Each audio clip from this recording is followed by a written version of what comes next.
সবাই কেমন আছেন? আমাদের জনপ্রতিনিধি যিনি এসেছেন মেম্বার, আমি ওনাকে ধন্যবাদ জানাই এবং আপনারা যারা খেলার আয়োজন করেছেন আপনাদের সকলকে আমার পক্ষ থেকে ধন্যবাদ জানাই। যারা মুসলমান কমিউনিটি আছেন তাদেরকে সালাম জানাচ্ছি, আর যারা সনাতন ধর্মী আছেন তাদেরকে আদাব জানাচ্ছি।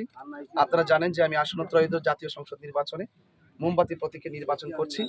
তো সেই শান্তি সম্প্রীতির লক্ষ্যে মোমবাতি নিয়ে আসছি। আর তরুণ যারা তারা হয়তো অনলাইনের কল্যাণে আমাকে সবাই চিনেন আপনারা, দেখছেন আমাকে। তা আমি যে আলোচনা করি আপনারা তো মনে দেখেন যে আমি সনাতন ধর্মীদেরকে নিয়ে আমি সম্প্রীতির লক্ষ্যে কাজ করি না সম্প্রীতির লক্ষ্যে কাজ করি। তো সেই দৃষ্টিকোণ থেকে আপনারা যারা এখানে আছেন আপনারা অবশ্যই আসন্ন ত্রয়োদশ জাতীয় সংসদ নির্বাচনে মোমবাতি প্রতীকে আমাকে ভোট দিবেন এবং পাশে থাকবেন।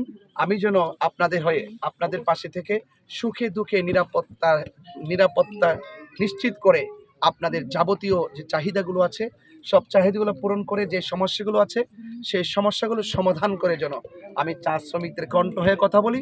আমি যেন আপনাদের কণ্ঠগুলোকে হৃদয়ে ধারণ করে সংসদে পৌঁছে দিয়ে আপনাদের যে যত এই যে শিক্ষা, স্বাস্থ্য, খেলাধুলার এবং অবকাঠামোর উন্নয়ন যা আছে সবগুলো যেন আমি যেন স্বতঃস্ফূর্তভাবে যেন আপনাদের পাশে থাকতে পারি। আমি আপনাদের পাশে থাকতে চাই এবং আপনাদেরকে নিয়ে আমি স্বপ্ন দেখি চা শ্রমিকরা সুখে থাকলে দেশবাসী হাসবে। চা শ্রমিকদের কণ্ঠ আমাদের হৃদয়কে নাড়া দিয়েছে।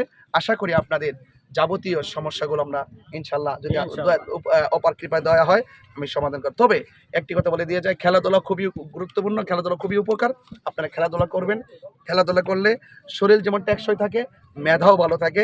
খেলাধুলা করলে মেধা এত স্বতঃস্ফূর্ত থাকে, ইচ্ছা করলে তাকে কেউ বিপথে নিতে পারে না, বুঝতে পেরেছো? কেউ ক্ষতির দিকে ধাবিত করতে পারে না। সবাই ভালো থাকবেন আর আমার জন্য দোয়া করবেন।